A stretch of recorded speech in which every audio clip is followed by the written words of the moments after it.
Naku po mga kababayan, matinding pahayag po ni Ka Eric Celes patungkol nga dito sa pagkakatanggal ng prosecutor ng ICC versus President Duterte.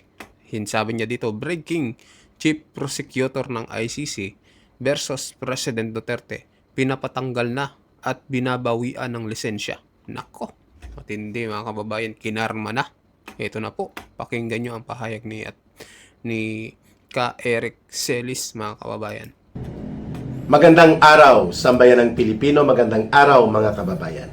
Kasama niyo po ngayon si Ka Eric sa isa na namang episode ng ating Balita at Talakayan. Maraming salamat sa patuloy ninyong pagtitiwala, pagsuporta at pagtangkilik at pagtulong na ma-promote at lumakas at lumawak ang ating Ka Eric Celis YouTube channel at ang ating Bigwas ng Agila 2.0. Utang na loob ko po yan sa inyo ng aking pamilya at ni Ma'am Lorraine na patuloy pong lumalakas at tuloy-tuloy pong pag-angat ng ating YouTube channel at ng ating mga public discussion sa plataforma po ng social media. Saludo at maraming salamat sa inyo. Mga kababayan, atin naman po itong isiwalat sa inyo itong panibagong development mula naman tayo dito sa balita sa abroad, no? Tungkol ito sa prosecutor ng ICC, chief prosecutor nila. Parang chief fiscal ito, no? Chief fiscal. Itong si Amir Khan, no? Amir Khan bang pangalan niya? Or whatever name. Itong si prosecutor Khan. K-H-A-N. Khan. Siya po ay hindi lamang suspendido sa International Criminal Court. I think indefinite ang suspension niya. Ngayon siya ay itinatanggal na rin sa British Bar Council. Nako. Ito pong British Bar Council, kung sa atin ito, sa Pilipinas, equivalent po ito sa Integrated Bar of the Philippines. Ibig sabihin po, mga abogado sa organisasyon at lisensyado at kinikilala ng mga abogado sa Great Britain, sa Grand Britannia, sa United Kingdom, si Khan ay tinatanggal na rin po. Hindi pa remove pero hindi na siya kinikilala pansamantala. Pero kung hanggang kailan ito, meaning suspendido siya sa membership at hindi siya makapag-practice ng abogasiya ng kanyang profesyon anywhere doon sa sakop ng Great Britain o ng United Kingdom, mga kababayan. So malaking development ito sapagkat alam natin na si Khan ang nag-utos na gumawa ng illegal, bogus na tinatawag na case build-up and investigation laban kay Pangulong Duterte. And ito din po ang ibinibulgar ng mga dating security personnel ni Ginoong Saldico, mga former soldiers, former Marines, na ngayon ay naging whistleblowers na nagkaroon po ng suhulan sa pagbubuo ng case investigation and case build-up sa Pilipinas para sa mga taga-ICC, prosecutors, and investigators. Sa halaga po ng mahigit kumulang ay $2 million, equivalent sa 100 million pesos or more. Yan po ay ibinulgar, may detalye ng mga whistleblowers na mga former soldiers at itinuturo po dyan ang pasimuno ay si Trillanes. And we have come to some information also pointing out that Trillanes is closely working or was closely working, pwede rin is closely working until now, kay Khan, itong chief prosecutor na suspendido. Suspendido sa ICC, suspendido din po sa British Bar Council. At ano po ang kaso? Sexual offense. Sexual abuse ang kaso niya, mga kababayan. Multiple times ang complaint sa kanya. Medyo mabigat ha. Naging staff niya ito sa isang posisyon sa United Nations na trabaho niya.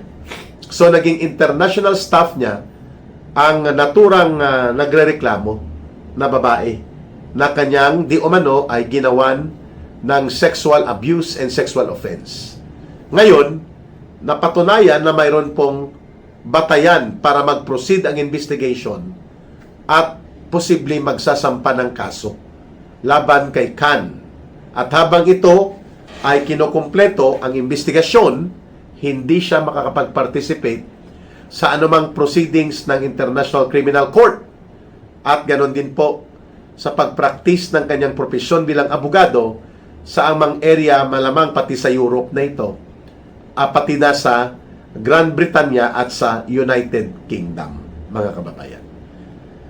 So, ito ay babalikan natin sa konteksto na talagang pinagkaisahan, talagang pinagplanuhan at sistematiko ang pangbabaluktot sa proseso at mga regulasyon at pati na sa mga tamang pamamaraan ang ginawa ni Marcos at ng kanya mga tauhan nila Romualdez at ito nila Trillanes at Boyeng Rimulya upang mapadukot, maipatapon at iligal na mapapakulong si former President Rodrigo Duterte.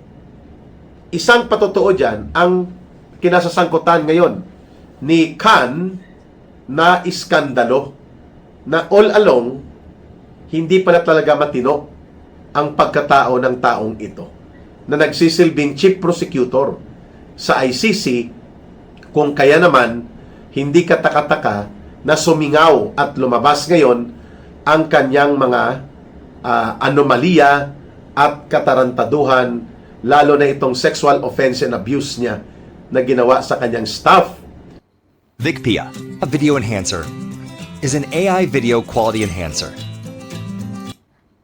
So ito ay nakadugtong sa pagkakasangkot ni Khan at ng kanyang mga grupo, mga prosecutors at may isang judge ng ICC na nakinabang, pinangalanan na nga ito, na mayroong mga pagkakataon na nakita siya or ang kanilang mga staff ay nandito habang nagsasagawa ng illegal at bogus na case build-up at case investigation laban kay Pangulong Duterte.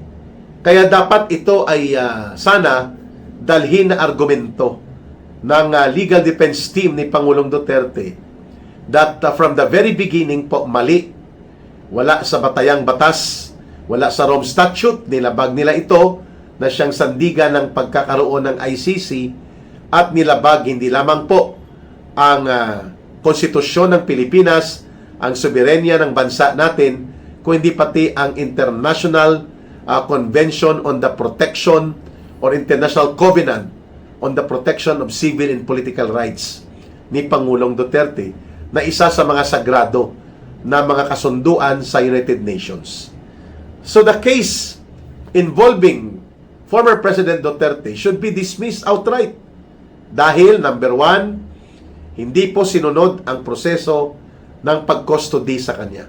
Ngayon, hinahanap na ng mga judges sa Chamber of Judges na saan ang domestic court records na naipresent si Pangulong Duterte dito sa Philippine Court kung saan siya kinuha bago i-custody sa ICC at ngayon ay doon siya nakakulong.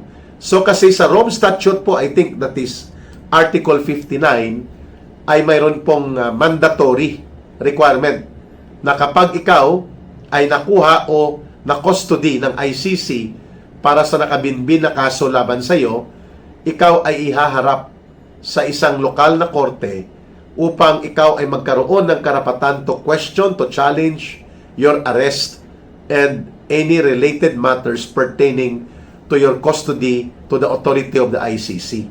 Hindi ginawa yon kay Pangulong Duterte. Bagkos, dinirekta siya at kinarga, dinokot. In fact, ang iba, ang tawag nila cross-border kidnapping. Pwede. Ang ibang termino na ginagamit po dyan, extraordinary rendition. Kapag ikaw ay kinukuha sa international na antas mula sa isang lugar, lalo na sa bansa mo, na kung saan ka nakatira o saan ka namamalagi, ang tawag dyan ay extraordinary rendition, na hindi ka dinadaan sa judicial determination of the validity of your arrest and custody. At ikaw ay dinudukot, in short. Yan nga ang ginawa exactly nito nila Khan at ng grupo nila, no? Sabi nila si Amir Khan ka Eric, parang boxingero 'yun ah. Oo nga, no? Baka kapelyedo niya lang ito, no? I think si Amir Khan na boxer ay from United Kingdom din yata, no? Mga kababayan. But one thing is very clear. Una, dito, pandaraya at pambabaluktot po ang ginawa ni Khan at ng kanyang mga team of investigators and panel of prosecutors para itulak ang binaluktot at dinaya na uri ng pagpapakustody kay Pangulong Duterte, pati ang kaso ay ginawa-gawa lang nila, inimbento nila. Ang malala, nagpabayad, nagpasuhol pa sila. Number 2, that indeed it was Marcos and his minions, mga disipulo ng kahudasan ni Marcos at ng kanyang kabulastugan ang nagpatupad. Boying Remulla, John Vic Remulla, Trillanes, and of course ang CPP, NPA, NDF, contact at allies nila. Itong grupo ng NUPL, National Union of Patakas Lawyers. Ito po ay grupo na binuo at kinokompasan at pinapatakbo ng CPP, NPA, NDF. Sila Cristina Conte pong nandyan. So it is a multiple layer of conspiracy. Iba-ibang graduated na antas ng pakikipagkuntsabahan at pakikipagsabwatan. Pero itong si Khan, no, itong chief prosecutor ng ICC, siya po ang direktang kausap di umano ayon sa mga sources of information na lumalabas nila Trillanes at nila Boying Remulla.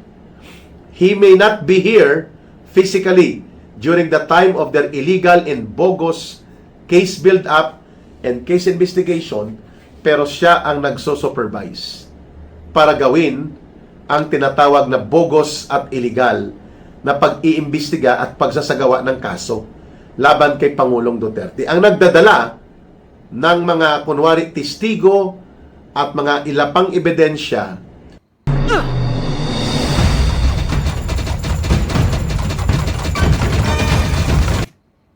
at upang magawa nila ang gimmick nila na kaso laban kay Pangulong Duterte, ito po ang mga team ni Trillanes at ng CPP, NPA, NDF, NUPL.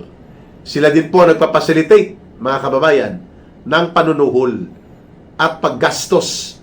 No? May hotel pa, pagkain, may nightclub pa, na mga bar hopping. Marami po ang detalye na sinabi ng mga former 18 soldiers na ito na naging bahagi po sa security detail to Saldico at naging direkta nila na nakita at nalaman ang ganitong kabalbalan na ginawa ng grupo nila Khan mula sa ICC Prosecutors Panel and Investigators. Ayun. Ngayon, sinisingil na po itong si Khan ng kanyang karma at ng pananagutan. Siya ngayon ay independently suspended sa British Bar Council at independently suspended din sa ICC to practice as chief prosecutor. At dahil dyan, mas lalong tumitibay, pangalawa na punto natin, mas lalong tumitibay ngayon ang batayan na indeed may panunuhol, indeed may anomalya. At nagsimula yan sa pakikipag-ugnayan nila Marcos Jr., hindi lamang sa mga ICC judges at linya nila, kundi mismo sa mga nagbubuo ng binaluktot na kaso sa pangunguna nito ni Khan.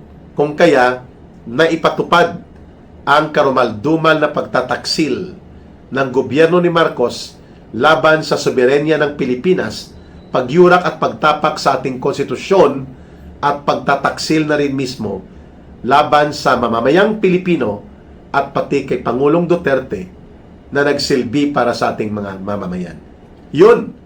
So, Khan, by all revelations right now, ay malinaw na may pagkakasangkot sa kaganapan ng suhulan at panunuhol na nagbibigay ng matinding batayan upang ito ay igiit sa harap ng ICC Chamber of Judges for the benefit of the arguments of the legal defense team na dapat mai-dismiss ang kaso at mga ginawa kay Pangulong Duterte dahil mali. Ito ay hindi totoong aresto. It was neither a coordinated, legitimate, legal custody of the former president sapagkat the very process of the case build-up and the case investigation were all anomalous and corrupted. Ibig sabihin po, may panunuhol, may pambabaluktot. At itong si Khan na ngayon ay suspendido sa ICC bilang prosecutor at sa British Bar Council ay isa sa mga direktang pasimuno na nagsagawa nitong kabalbalan ng kabulastugan nila ng paglabag sa Rome Statute, paglabag sa saligang batas ng Pilipinas, at lalo na ang pagtraidor at pagyurak nila sa International Covenant for the Protection of Civil and Political Rights na dapat ay afforded para kay Pangulong Duterte, sinalaula at kanilang tinapakan at niyurakan. Number 3, and last point po natin dito.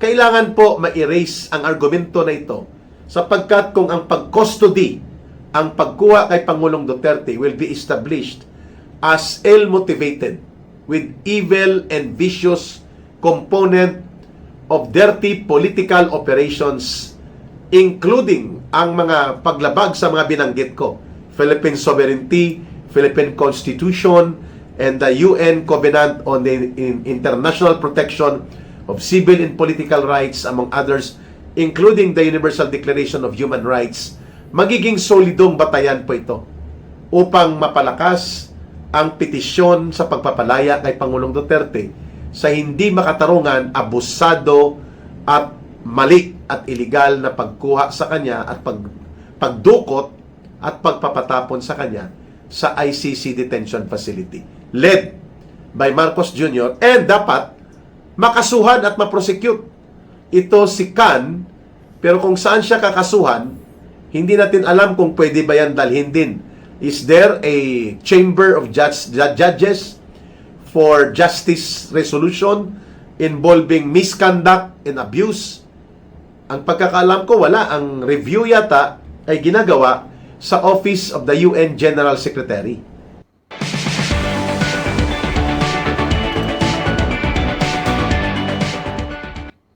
So doon ka magrereklamo, dapat gagawin sana ito kung may makakatulong na mga abogado or iba pang mga legal support team and groups na may magreklamo sa United Nations, UN General Secretary Office upang mabuksan ang investigasyon sa ginawa nila Khan, nila Marcos, nila Trillanes, nila Rimulya at ng mga tinatawag na mga Khan boys and girls. Ito yung mga operatiba na pinadala ni Khan na nagkukunwari sila dito na mayroon silang lehitimong otoridad upang isagawa ang case build-up and case investigation na dapat wala na kasi 2019 March wala na silang karapatan manghimasok at mangialam para sa tinatawag nilang mga residual obligation ng Pilipinas sa treaty sa Rome Statute. No!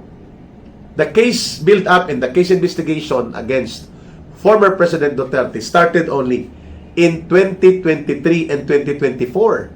That was already around 4 to 5 years late. Wala na po tayo sa sakop ng ICC. So there were no cases filed or submitted with probable cause submitted to Chamber of Judges not until 2023 and 2024. Ibig sabihin mga kababayan, talagang pwede ngang i-question ito.